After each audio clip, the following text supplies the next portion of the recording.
ਸਤਿ ਸ਼੍ਰੀ ਅਕਾਲ। ਤੁਸੀਂ ਜੁੜੇ ਹੋਏ ਹੋ ਪੰਜਾਬੀ ਰੇਡੀਓ USA ਦੇ ਨਾਲ ਤੇ ਮੈਂ ਹਾਂ ਪ੍ਰਵੀਨ ਸ਼ਰਮਾ ਲੈ ਕੇ ਹਾਜ਼ਰ ਹਾਂ ਪ੍ਰੋਗਰਾਮ ਖਬਰ ਤੇ ਨਜ਼ਰ ਪ੍ਰੋਗਰਾਮ ਦੇ ਵਿੱਚ ਕੀ ਅਹਿਮ ਤੇ ਕੀ ਖਾਸ ਖਬਰਾਂ ਨੂੰ ਲੈ ਕੇ ਚਰਚਾ ਕਰਨ ਦੇ ਲਈ ਜੁੜ ਚੁੱਕੇ ਨੇ ਪੰਜਾਬ ਤੋਂ ਸੀਨੀਅਰ ਪੱਤਰਕਾਰ ਉੱਘੇ ਲੇਖਕ ਅਤੇ ਸਰਗਰਮ ਸਮਾਜਿਕ ਕਾਰਕੁਨ ਦੀਪਕ ਸ਼ਰਮਾ ਚਨਾਰਥਲ ਜੀ।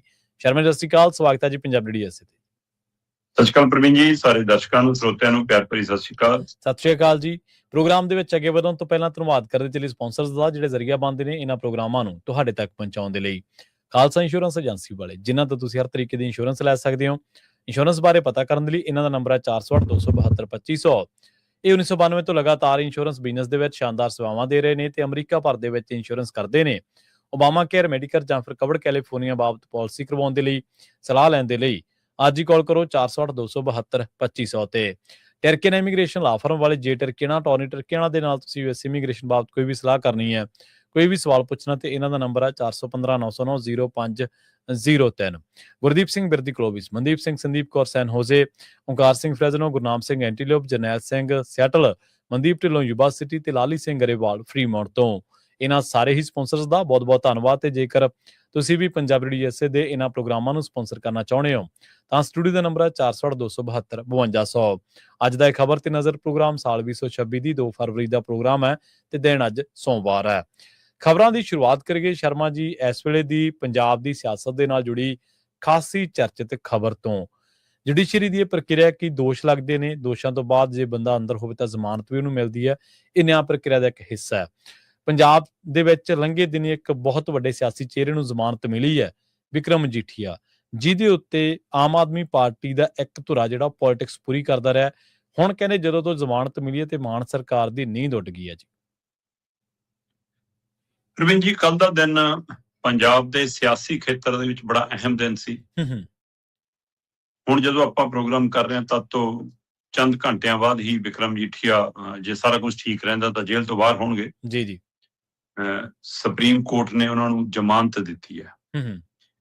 ਪਰ ਇਹ ਬੜਾ ਸਹਿਜ ਸੁਭਾਅ ਸੀ ਜਾਂ ਇਹ ਕੋਈ ਕੌਤਕ ਸੀ ਜਾਂ ਇੱਕ ਤੈਅ ਰਣਨੀਤੀ ਦਾ ਹਿੱਸਾ ਸੀ ਕੀ ਇਹ ਸ਼ੈਡਿਊਲਡ ਸਿਸਟਮ ਸੀ, ਇਹ ਤਾਂ ਹੁਣ ਰੱਬ ਜਾਣੇ। ਜੀ ਕਿ ਕੱਲ 2 ਮਾਮਲਿਆਂ ਦੀ ਸੁਣਵਾਈ ਸੀ ਅਦਾਲਤਾਂ 'ਚ ਵੱਖ-ਵੱਖ। ਇੱਕ ਹਾਈ ਕੋਰਟ 'ਚ ਅੰਮ੍ਰਿਤਪਾਲ ਦੇ ਮਾਮਲੇ ਦੀ ਸੁਣਵਾਈ ਚੱਲ ਰਹੀ ਸੀ, ਸੁਪਰੀਮ ਕੋਰਟ 'ਚ ਵਿਕਰਮ ਮਜੀਠੀਆ ਦੀ ਜ਼ਮਾਨਤ ਵਾਲੇ ਮਾਮਲੇ ਦੀ ਸੁਣਵਾਈ ਚੱਲ ਰਹੀ ਸੀ। ਹਾਂਜੀ।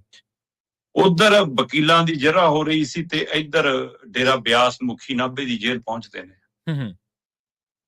ਤੇ ਜਦੋਂ ਜੇਲ੍ਹ ਚੋਂ ਬਾਹਰ ਆਉਂਦੇ ਨੇ ਤਾਂ ਮੈਂ ਆਪਣੇ ਜੀਵਨ 'ਚ ਪਹਿਲੀ ਵਾਰ ਉਹਨਾਂ ਨੂੰ ਮੀਡੀਆ ਨਾਲ ਏਦਾਂ ਮੁਖਾਤਬ ਹੁੰਦੇ ਦੇਖਿਆ। ਸਹੀ ਹੈ। ਏਦਾਂ ਖੁੱਲ ਕੇ ਮੀਡੀਆ ਨੂੰ ਕੋਈ ਟਿੱਪਣੀ ਕਰਦੇ ਹੋਣ ਕਿਸੇ ਵਿਅਕਤੀ ਵਿਸ਼ੇਸ਼ ਬਾਰੇ ਤੇ ਉਹ ਵੀ ਇਹ ਕਹਿ ਕੇ ਸੰਬੋਧਨ ਕਰਨ ਕਿ ਮੇਰਾ ਦੋਸਤ ਹੈ। ਹਾਂਜੀ।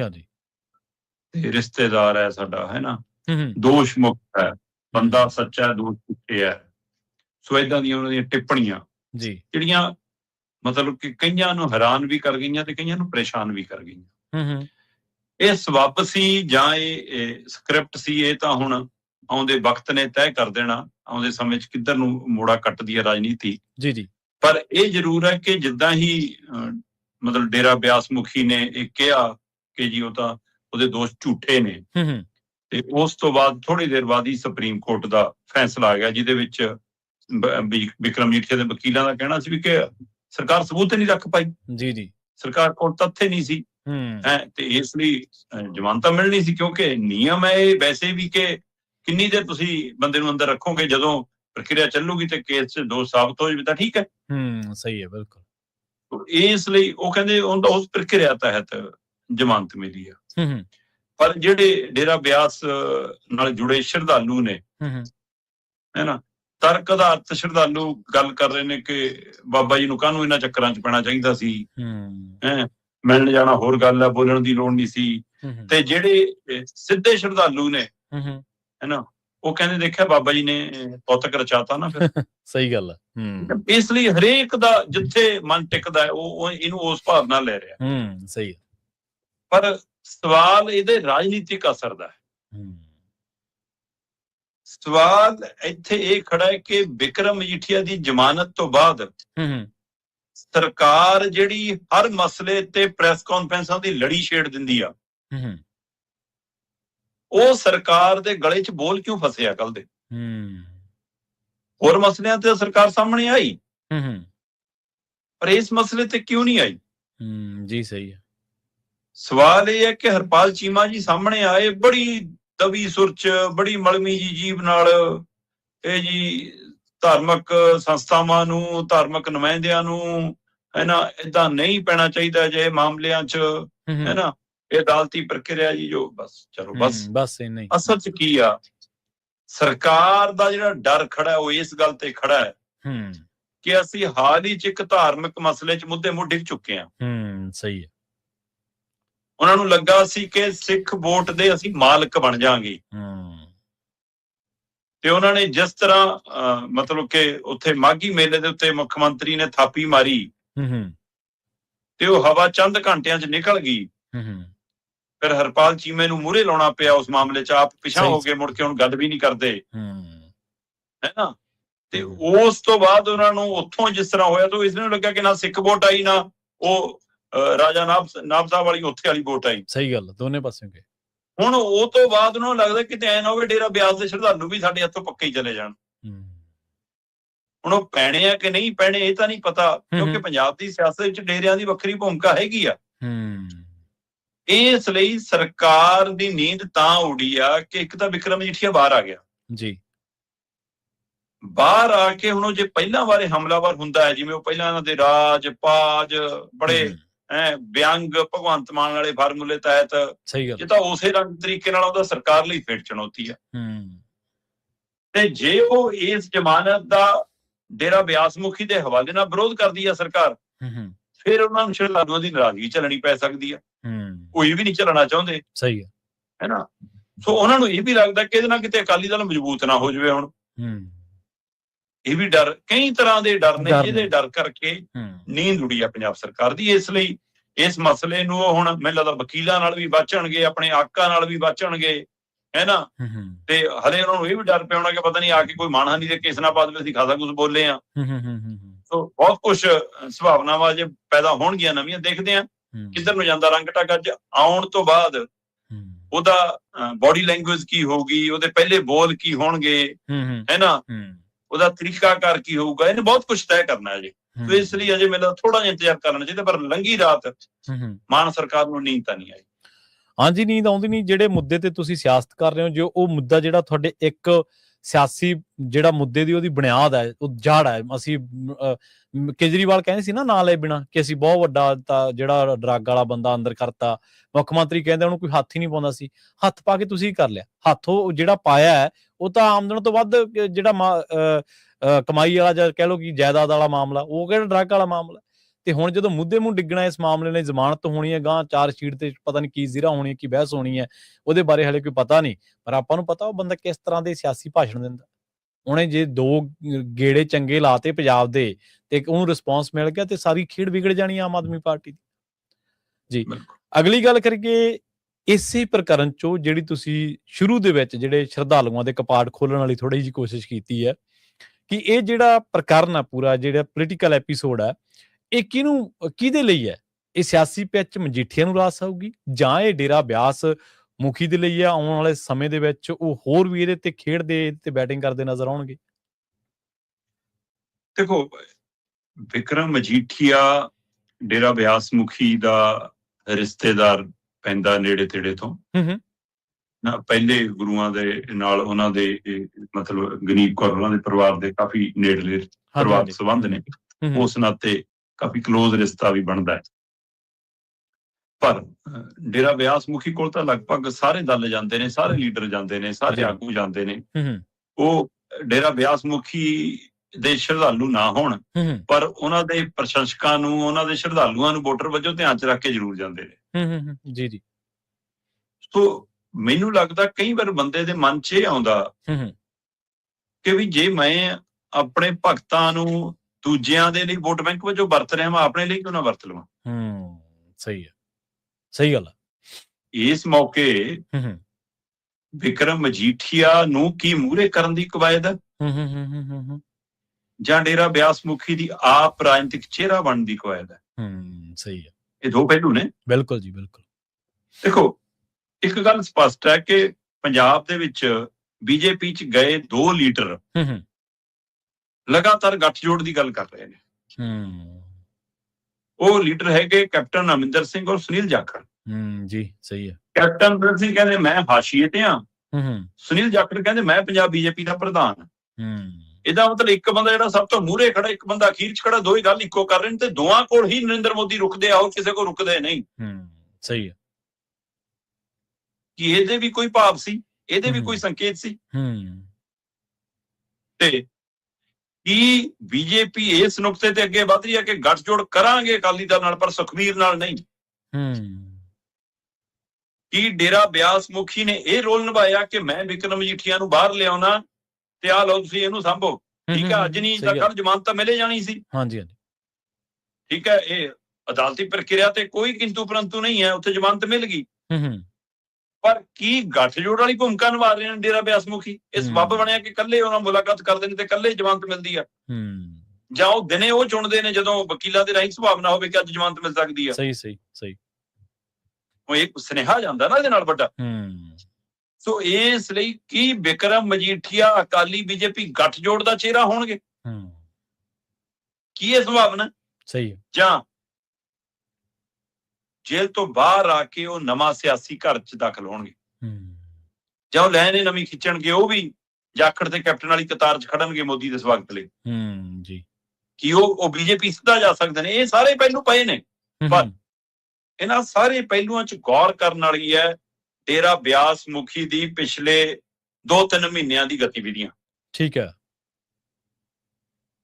ਉਹ ਲਗਾਤਾਰ ਰਾਜਨੀਤਿਕ ਲੀਡਰਾਂ ਨੂੰ ਵਿਚਰ ਰਹੇ ਨੇ, ਸਿਆਸੀ ਰਸੂਖ ਵਾਲੇ ਲੀਡਰਾਂ ਨੂੰ, ਪਹੁੰਚ ਅਪਰੋਚ ਵਾਲੇ ਲੋਕਾਂ ਨੂੰ, ਨਾਮੀ ਗ੍ਰਾਮੀ ਪੱਤਰਕਾਰਾਂ ਨੂੰ, ਪਤਾ ਨਹੀਂ ਕਿਹਨੂੰ ਮਿਲਣ ਜਾ ਰਹੇ। ਸਹੀ ਹੈ।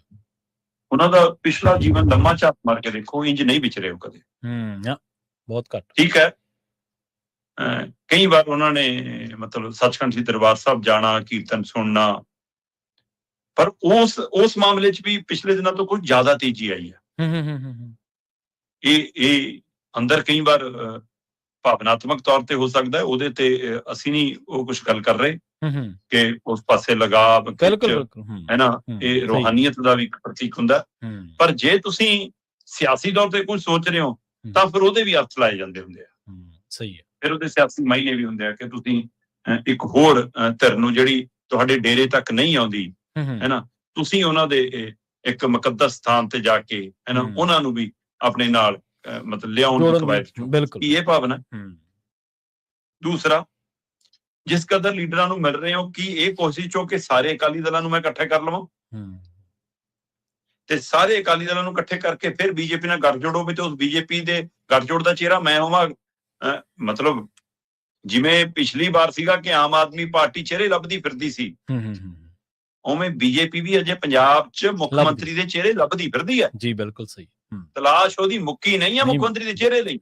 ਸਹੀ ਹੈ। ਚਾਹੇ ਉਹਦੇ ਕੋਲ ਪੁਰਾਣਾ ਸੰਘੀ ਕੈਡਰ ਧੋਣਾ ਮੋਨਾ ਬਹੁਤ ਹੋਵੇ ਤੇ ਚਾਹੇ ਦਸਤਾਰ ਵਾਲੇ ਬਹੁਤ ਥੋਕਦੇ ਭਾਸ਼ ਲੈ ਕੇ ਹੁਣ ਉਹ, ਪਰ ਤਾਂ ਵੀ ਉਹਨਾਂ ਦੀ ਤਲਾਸ਼ ਅਜੇ ਮੁੱਕੀ ਨਹੀਂ, ਜੋ ਦੁਵਿਧਾ 'ਚ ਹੈ ਕਿ ਜਾਖੜ ਵਰਗਾ ਚਿਹਰਾ ਅੱਗੇ ਹੋਵੇ ਕਿ ਕੈਪਟਨ ਵਰਗਾ ਚਿਹਰਾ ਅੱਗੇ ਹੋਵੇ, ਪਰ ਕੈਪਟਨ ਵੀ ਨਾ ਹੋਵੇ ਤੇ ਜਾਖੜ ਵੀ ਨਾ ਹੋਵੇ, ਤੇ ਕੌਣ ਹੋਵੇ? ਵਿਕਰਮ ਮਜੀਠੀਆ ਹੋ ਸਕਦੇ ਨੇ ਕਿ ਡੇਰਾ ਬਿਆਸ ਮੁਖੀ ਹੋ ਸਕਦੇ ਨੇ? ਸਹੀ ਹੈ।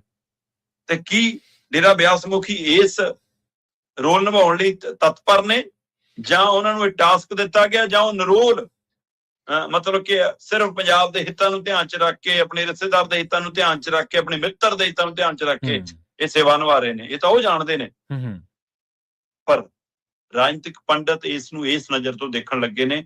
ਪਹਿਲਾਂ ਤੱਕ ਨਹੀਂ ਸੀ, ਕੱਲ ਵਾਲੀ ਸਾਰੀ ਕਾਰਵਾਈ ਤੋਂ ਬਾਅਦ ਇਹ ਸੰਭਾਵਨਾ ਵੀ ਪੈਦਾ ਹੋ ਗਈਆਂ ਕਿ ਜਿਵੇਂ ਉਹਨਾਂ ਨੇ ਆਪਣਾ ਅਗਲਾ ਮੁਖੀ ਥਾਪ ਦਿੱਤਾ ਤੇ ਉਹ ਤੋਂ ਬਾਅਦ ਉਹਨਾਂ ਨੇ ਆਪਣਾ ਪਿੜ ਬਦਲ ਲਿਆ। ਇਹ ਸਾਰੀ ਪਿੱਚ ਉਹ ਮਜੀਠੀਆ ਲਈ ਤਿਆਰ ਕਰ ਰਹੇ ਨੇ, ਅਕਾਲੀ ਬੀਜੇਪੀ ਗੱਠਜੋੜ ਲਈ ਤਿਆਰ ਕਰ ਰਹੇ ਨੇ ਕਿ ਖੁਦ ਆਪਣੇ ਲਈ ਢਿੱਲੋਂ ਸਾਹਿਬ ਤਿਆਰ ਕਰ ਰਹੇ ਨੇ, ਤਾਂ ਹੁਣ ਆਉਂਦਾ ਸਮਾਂ ਦੱਸੂਗਾ। ਬਿਲਕੁਲ ਜੀ।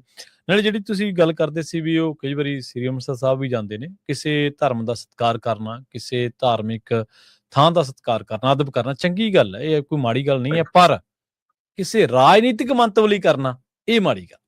ਇਹ ਦੋ ਧੁਰੇ ਆ ਅੱਡੋ ਅੱਡ, ਜਿਹੜੇ ਕਦੇ ਮਿਲ ਨਹੀਂ ਸਕਦੇ। ਸੋ ਉਹ ਦੋਨਾਂ ਧੁਰਿਆਂ ਤੇ ਚੱਲ ਰਹੇ ਨੇ, ਸਾਨੂੰ ਇਹ ਦੇਖਣਾ ਪਊਗਾ। ਅਗਲੀ ਗੱਲ ਕਰੀਏ ਮੁੱਖ ਮੰਤਰੀ ਸਾਹਿਬ ਦੀ, ਭਗਵੰਤ ਮਾਨ ਸਾਹਿਬ। ਤੁਸੀਂ ਜਦੋਂ ਆਪਾਂ ਸ਼ੁੱਕਰਵਾਰ ਨੂੰ ਖਬਰਾਂ ਕਰ ਰਹੇ ਸੀਗੇ ਤੇ ਤੁਸੀਂ ਜ਼ਿਕਰ ਕੀਤਾ ਸੀਗਾ ਵੀ ਚੰਨੀ ਦੇ ਮਾਮਲੇ ਦੇ ਵਿੱਚ ਗੱਲ ਕੁਝ ਹੋਰ ਹੈ, ਤੇ ਪਰ ਭਗਵੰਤ ਮਾਨ ਤਾਂ ਜਦੋਂ ਪਹਿਲੀ ਵਾਰੀ ਨਰਿੰਦਰ ਮੋਦੀ ਆਏ ਸੀਗੇ ਤੇ ਉਦੋਂ ਮਾਫੀਆਂ ਮੰਗ ਰਹੇ ਸੀ, ਹਾਲਾਂਕਿ ਉਹ ਉਸ ਘਟਨਾ ਲਈ ਜ਼ਿੰਮੇਵਾਰ ਵੀ ਹੈ ਨਹੀਂ ਸੀਗੇ। ਹੁਣ ਜਦੋਂ ਨਰਿੰਦਰ ਮੋਦੀ ਆਏ ਨੇ ਪੰਜਾਬ, ਤਾਂ ਦੱਸਦੇ ਆ ਕਿ ਜਿਹੜੇ ਭਗਵੰਤ ਮਾਨ ਨੇ ਮੁੱਖ ਮੰਤਰੀ ਪੰਜਾਬ, ਇਹ ਦੂਰ ਰਹੇ ਨੇ ਜੀ। ਬਿਲਕੁਲ ਜੀ, ਇਹਦੇ ਵਿੱਚ ਕੋਈ ਦੋ ਰਾਏ ਨਹੀਂ ਕਿ ਪ੍ਰਧਾਨ ਮੰਤਰੀ ਨਰਿੰਦਰ ਮੋਦੀ ਦੀ ਪੰਜਾਬ ਫੇਰੀ ਸੀ ਤੇ ਪੰਜਾਬ ਬਹੁਤ ਆਸਾਂ ਉਮੀਦਾਂ ਕਰਕੇ ਬੈਠਾ ਸੀ ਕਿ ਲੈ ਵੀ ਹੋ ਸਕਦਾ ਕੋਈ ਵੱਡਾ ਆਰਥਿਕ ਪੈਕੇਜ ਦੇ ਜਾਣ, ਹੈ ਨਾ, ਹੋ ਸਕਦਾ ਹੈ ਕੋਈ ਮਤਲਬ ਕਿ ਵਿਕਾਸ ਪੈਕੇਜ ਦੇ ਜਾਣ, ਹੈ, ਹੋ ਸਕਦਾ ਕੋਈ ਰਾਹਤ ਪੈਕੇਜ ਦੇ ਜਾਣ।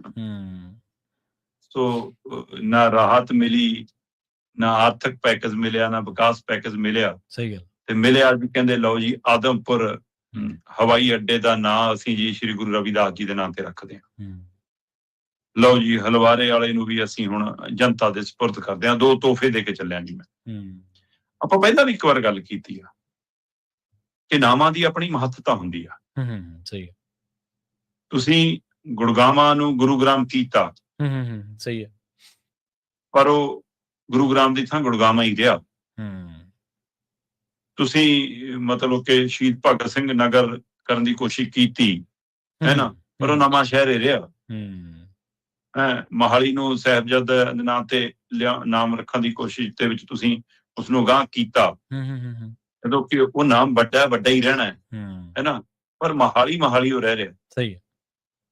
ਸੋ ਇਸ ਲਈ ਚੰਗਾ ਹੋਵੇ ਕਿ ਤੁਸੀਂ ਜਿਸ ਨਾਮ ਨੂੰ ਸਤਿਕਾਰ ਦੇਣਾ ਚਾਹੁੰਦੇ ਹੋ, ਜਿਸ ਨਾਮ ਨੂੰ ਆਪਣੇ ਵੱਲੋਂ ਕੋਈ ਅਕੀਦਤ ਭੇਟ ਕਰਨਾ ਚਾਹੁੰਦੇ ਹੋ, ਉਸ ਨਾਮ ਤੇ ਕੁਝ ਨਵਾਂ ਲਿਆਓ। ਤੁਸੀਂ ਸਰਕਾਰ ਹੋ, ਤੁਹਾਡੇ ਕੋਲ ਫੰਡ ਨੇ, ਗੁਰੂ ਰਵਿਦਾਸ ਜੀ ਦੇ ਨਾਂ ਤੇ ਕੋਈ ਯੂਨੀਵਰਸਿਟੀ ਖੋਲੋ, ਕੋਈ ਹਸਪਤਾਲ ਖੋਲੋ, ਕੋਈ ਉਸ ਭਾਈਚਾਰੇ ਦੇ ਬੱਚਿਆਂ ਦੇ ਲਈ ਕੋਈ ਯੋਜਨਾਵਾਂ ਲਿਆਓ, ਉਹਦੇ ਵਿੱਚੋਂ ਉਹਨਾਂ ਨੂੰ ਅੱਗੇ ਲੈ ਕੇ ਜਾਓ, ਕੁਛ ਕਰੋ ਨਾ। ਪੰਜਾਬ, ਸਮੁੱਚੇ ਪੰਜਾਬ ਲਈ ਕਰੋ, ਗੁਰੂ ਗ੍ਰੰਥ ਸਾਹਿਬ ਤੇ ਲੜ ਲੱਗੀ ਸੰਗਤ ਦੇ ਲਈ ਕਰੋ, ਕਿ ਉਹਦੇ ਵਿੱਚ ਉਹਨਾਂ ਦੀ ਬਾਣੀ ਹੈ ਨਾ, ਕਰ ਲਓ ਕੁਛ ਨਵਾਂ ਜੀ। ਸੋ ਇਹ ਨਾ ਹੋਵੇ ਕਿ ਨਾਮ ਤੁਸੀਂ ਲਿਖਤਾ, ਉੱਥੇ ਨਾਮ ਵੀ ਲੱਗ ਜਾਵੇ, ਪਰ ਉਹ ਆਦਮਪੁਰ ਦੇ ਹਵਾਈ ਅੱਡੇ ਦੇ ਨਾਂ ਨਾਲ ਹੀ ਪ੍ਰਚਲਿਤ ਰਹਿ ਜਾਵੇ। ਫਿਰ ਤੁਹਾਡੀ ਦੇਣ ਕੀ ਹੈ ਜੀ? ਸਹੀ ਹੈ। ਠੀਕ ਹੈ, ਤੁਸੀਂ ਆਏ ਸੀ, ਤੁਸੀਂ ਸੰਤ ਨੰਜਨ ਦਾਸ ਜੀ ਦੇ ਪੈਰੀ ਹੱਥ ਲਾਤੇ ਸੰਗਤ ਸਾਹਮਣੇ, ਸੰਗਤ ਨਿਹਾਲ, ਤੇ ਇਹਦੇ ਨਾਲ ਤੁਹਾਡਾ ਵੋਟ ਬੈਂਕ ਦਾ ਕੰਮ ਚੱਲ ਪੂਗਾ। ਪਰ ਬਸ ਬਿਲਕੁਲ ਤੁਸੀਂ ਬਤੌਰ ਪ੍ਰਧਾਨ ਮੰਤਰੀ ਆਏ, ਤੇ ਜਦੋਂ ਸਰਕਾਰੀ ਦੌਰਾ ਹੋਵੇ ਪ੍ਰਧਾਨ ਮੰਤਰੀ ਦਾ, ਵੈਸੇ ਪ੍ਰਧਾਨ ਮੰਤਰੀ ਸਾਹਿਬ ਪ੍ਰਧਾਨ ਮੰਤਰੀ ਬਣ ਕੇ ਤਾਂ ਵਿਚਰਦੇ ਹੀ ਨਹੀਂਗੇ, ਮਾਫ ਕਰਨਾ, ਉਹਨਾਂ ਨੂੰ ਜ਼ਿਆਦਾਤਰ ਆਦਤ ਬੀਜੇਪੀ ਦੇ ਲੀਡਰ ਦੀ ਉਹ ਹੈ, ਜਿਵੇਂ ਸਾਡੇ ਵਾਲੇ ਮੁੱਖ ਮੰਤਰੀ ਨੂੰ ਆਪ ਦੇ ਲੀਡਰ ਨਾਲੋਂ ਵੀ ਵੱਧ ਸਟੇਜੀ ਕਲਾਕਾਰ ਦੀ ਉਹ ਰੋਲ 'ਚ ਰਹਿੰਦੇ ਨੇ ਉਹ। ਸੋ ਇਹ ਤਰੀਕਾ ਬਣ ਜਾਂਦਾ। ਸੋ ਉਸ ਤਰ੍ਹਾਂ ਪ੍ਰਧਾਨ ਮੰਤਰੀ ਘੱਟ, ਲੀਡਰ ਵੱਧ ਬਣ ਕੇ ਵਿਚਰਦੇ ਬੀਜੇਪੀ ਦੇ। ਜੀ ਜੀ। ਸੋ ਪਰ ਫਿਰ ਵੀ ਇਹ ਉਹਨਾਂ ਦਾ ਰਸਮੀ ਪ੍ਰਧਾਨ ਮੰਤਰੀ ਦੌਰਾ ਸੀ ਜੇ, ਤੇ ਫਿਰ ਪ੍ਰਧਾਨ ਮੰਤਰੀ ਜਿੱਥੇ ਆਉਂਦੇ ਨੇ ਉੱਥੇ ਤਾਂ ਮੌਜੂਦਾ MLA ਵੀ ਤੇ ਮੌਜੂਦਾ MP ਵੀ ਹੋਣਾ ਚਾਹੀਦਾ। ਸਥਾਨਕ MLA ਤੇ ਸਥਾਨਕ MP ਦੀ ਜ਼ਿੰਮੇਵਾਰੀ ਵੀ ਬਣਦੀ ਹੈ। ਤੇ ਪੈਸੇ ਇਹ ਬਣਾਇਆ ਜਾ ਰਿਹਾ ਸੀ, ਲਓ ਜੀ ਚੰਨੀ ਸ਼ਾਮਲ ਨਾ ਹੋ ਜਾਣ ਜੀ, ਚੰਨੀ ਐ ਨਾ ਹੋ ਜਾਵੇ ਜੀ, ਚੰਨੀ ਚੱਲਾ ਜੀ ਬੀਜੇਪੀ 'ਚ। ਮੈਨੂੰ ਤਾਂ ਲੱਗਦਾ ਕਿ ਬੀਜੇਪੀ ਘੱਟ ਖਿੱਚ ਰਹੀ ਆ, ਕਾਂਗਰਸ ਦਾ ਇੱਕ ਧੜਾ ਉਹਨੂੰ ਵੱਧ ਕੱਢਣ ਨੂੰ ਫਿਰਦਾ ਕਿ ਛੇਤੀ ਕੱਢਦੀ ਹੈ ਜੀ। ਉਹ ਜਾਣ ਕੇ ਉਹਦੇ ਖਿਲਾਫ ਪ੍ਰੋਪੋਗੰਡਾ ਕਰੀ ਜਾਂਦਾ, ਅਗਲਾ ਕਹਿੰਦਾ ਕਿ ਕੋਈ ਨਾ ਮੈਂ ਤਾਂ ਦੇਖ ਰਿਹਾ ਸਿਆਸਤ ਹਲੇ। ਪਰ ਚੰਨੀ ਨੇੜੇ ਗਏ ਜਾਂ ਨਹੀਂ ਗਏ, ਭਗਵੰਤ ਮਾਨ ਬਤੌਰ ਮੁੱਖ ਮੰਤਰੀ ਕਿਉਂ ਨਹੀਂ ਨੇੜੇ ਲੱਗੇ? ਸਹੀ ਹੈ, ਸਵਾਲ ਤਾਂ ਇਹ ਹੈ। ਬਈ ਤੁਸੀਂ ਜਾਂਦੇ ਆਦਮਪੁਰ 에ਅਰਪੋਰਟ ਸਟੇਸ਼ਨ ਤੇ, ਹਵਾਈ ਅੱਡੇ ਤੇ, ਉਹਨਾਂ ਦੇ ਨਾਲ ਤੁਸੀਂ ਡੇਰਾ ਬੱਲਾ ਜਾਂਦੇ, ਹੈ ਨਾ, ਸੰਗਤ ਦੇ ਸਾਹਮਣੇ ਗੱਲ ਕਰਦੇ, ਤਾਂ 2 ਗੱਲਾਂ ਪ੍ਰਧਾਨ ਮੰਤਰੀ ਜੀ ਨੂੰ ਪੰਜਾਬ ਦੇ ਹਵਾਲੇ ਨਾਲ ਕਹਿੰਦੇ, ਹੋ ਸਕਦਾ ਉਹ ਸ਼ਰਮੇ ਕਰ ਲੈਂਦੇ ਸੰਗਤ ਦਾ ਕਿ ਤੁਸੀਂ ਸੰਗਤ 'ਚ ਪਬਲਿਕਲੀ ਕੋਈ ਗੱਲ ਕੀਤੀ ਆ, ਸ਼ਾਇਦ ਉਹ ਕੁਝ ਕਰੇ ਜਾਂਦੇ ਪੰਜਾਬ ਲਈ। ਸਹੀ ਹੈ ਨਾ।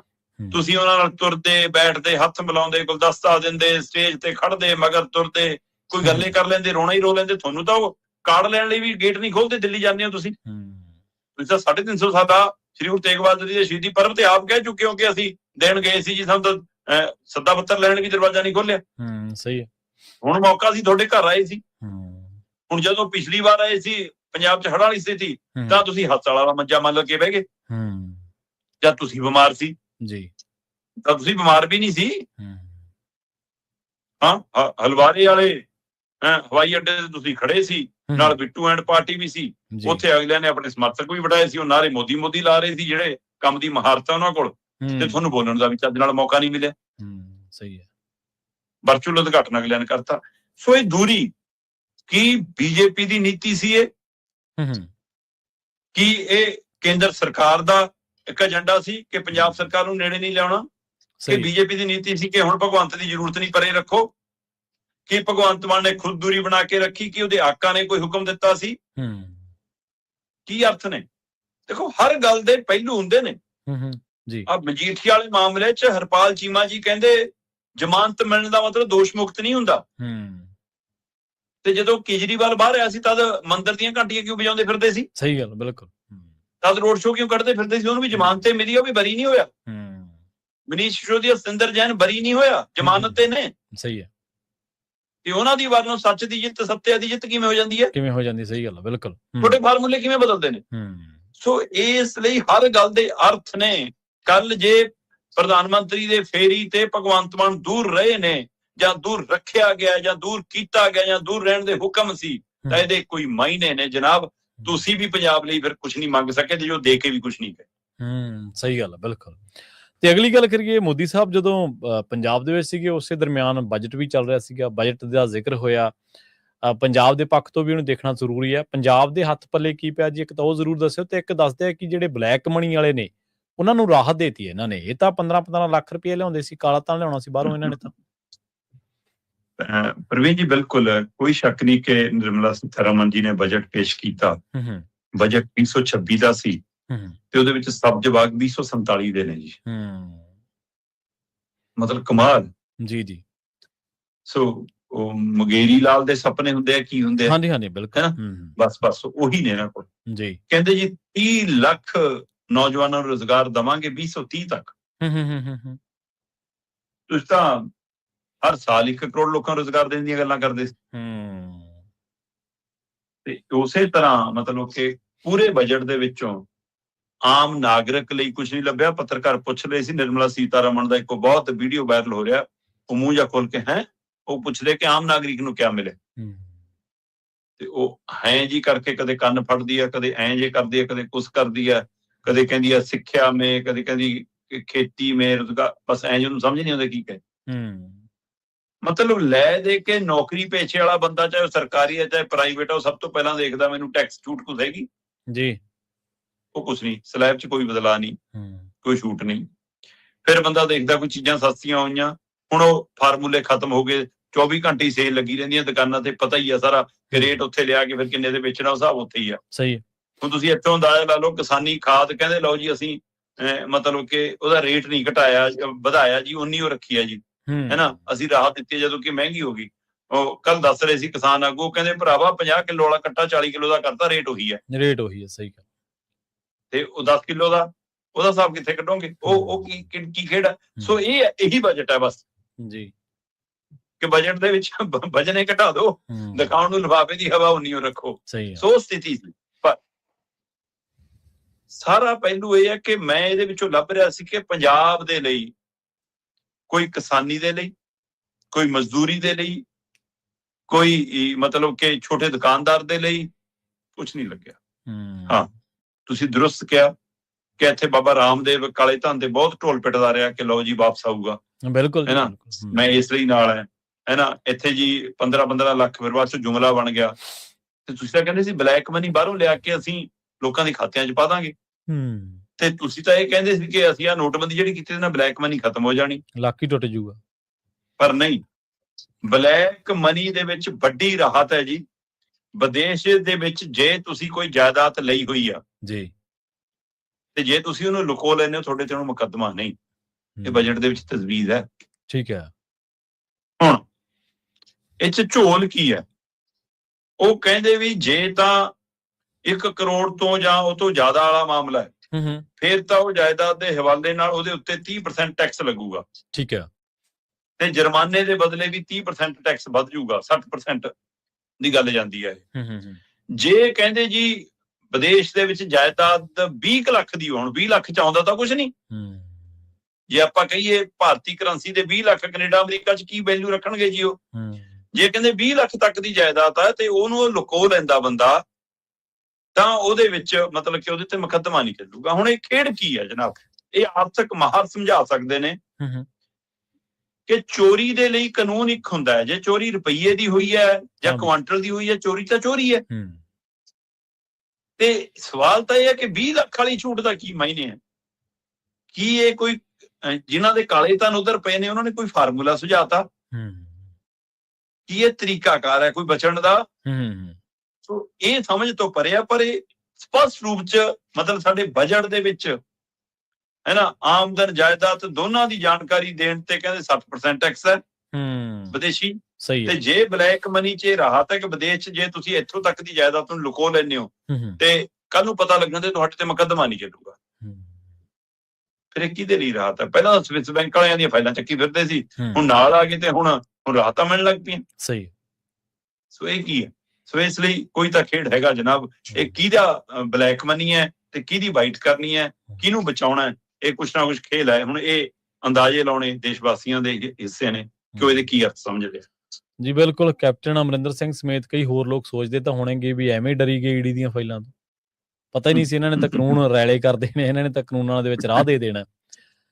ਅਗਲੀ ਗੱਲ ਕਰੀਏ ਮੋਰਚਿਆਂ ਦੀ। ਪੰਜਾਬ ਮੋਰਚਿਆਂ ਦੀ ਧਰਤੀ ਹੈ। ਦੇਸ਼ ਭਰ ਦੇ ਵਿੱਚ ਕੇਂਦਰੀ ਸਰਕਾਰ ਮੂਹਰੇ ਹਿੱਕ ਡਾਉਣਾ ਕੋਈ ਪੰਜਾਬੀਆਂ ਤੋਂ ਸਿੱਖੇ, ਕੁਰਬਾਨੀਆਂ ਕਰਨੀਆਂ, ਸਮਝੌਤਾਵਾਦੀ ਹੋ ਕੇ ਆਪਣੇ ਆਪ ਨੂੰ ਨੁਕਸਾਨ ਕਰਾ ਲੈਣਾ ਕਿਸੇ ਵੀ ਮਾਮਲੇ ਦੇ ਵਿੱਚ, ਇਹ ਪੰਜਾਬੀਆਂ ਨੂੰ ਸਿੱਖੇ। ਸਮਝੌਤਾਵਾਦੀ ਉਹ ਨਹੀਂ ਜਿਹੜੇ ਲੋਕ ਹਿੱਤਾਂ ਦੀ ਲਾ ਦਿੰਦੇ ਆ, ਸਮਝੌਤਾਵਾਦੀ ਇਹ ਕਿ ਖੇਤ ਭਾਵੇਂ ਖਾਲੀ ਛੱਡ ਦਈਏ ਪਰ ਖੇਤ ਖੋਣ ਨਹੀਂ ਦੇਣੇ, ਦਿੱਲੀ ਬਹਿ ਜਾਣਗੇ, ਉਹਦੀ ਗੱਲ ਆ। ਅਸੂਲਾਂ ਤੇ ਪਹਿਰੇਦਾਰੀ ਕੋਈ ਪੰਜਾਬੀਆਂ ਤੋਂ ਸਿੱਖੇ। ਇੱਕ ਹੋਰ ਪਾਣੀਆਂ ਦਾ ਮੋਰਚਾ ਲੱਗਣ ਦੀ ਉਮੀਦ ਹੈ, ਔਰ ਮੈਨੂੰ ਪੂਰੀ ਉਮੀਦ ਹੈ ਕਿ ਪਾਣੀ ਪੀਣ ਤੋਂ ਲੈ ਕੇ ਪਾਣੀ ਵਰਤਣ ਵਾਲੇ ਤੱਕ ਖੇਤਾਂ ਦੇ ਵਿੱਚ ਇਸ ਮੋਰਚੇ ਨੂੰ ਹੁੰਗਾਰਾ ਜ਼ਰੂਰ ਭਰਨਗੇ। ਬਲਬੀਰ ਸਿੰਘ ਰਾਜੇਵਾਲ ਕਹਿ ਰਹੇ ਨੇ ਕਿ ਪੰਜਾਬ ਦੇ ਪਾਣੀਆਂ ਦੇ ਮਾਮਲੇ ਦੇ ਵਿੱਚ ਉਹ ਹੁਣ ਇੱਕ ਮੋਰਚਾ ਲਾਉਣਗੇ। ਜੀ ਬਲਬੀਰ ਸਿੰਘ ਰਾਜੇਵਾਲ ਦਿੱਲੀ ਕਿਸਾਨ ਅੰਦੋਲਨ ਤੋਂ ਬਾਅਦ ਸਿਆਸੀ ਪਿੜ ਚ ਨਿੱਤਰ ਕੇ ਬੇਸ਼ੱਕ ਖਤਾ ਖਾ ਚੁੱਕੇ ਹੋਣ, ਪਰ ਪੰਜਾਬ ਦੇ ਮੁੱਦਿਆਂ ਦੀ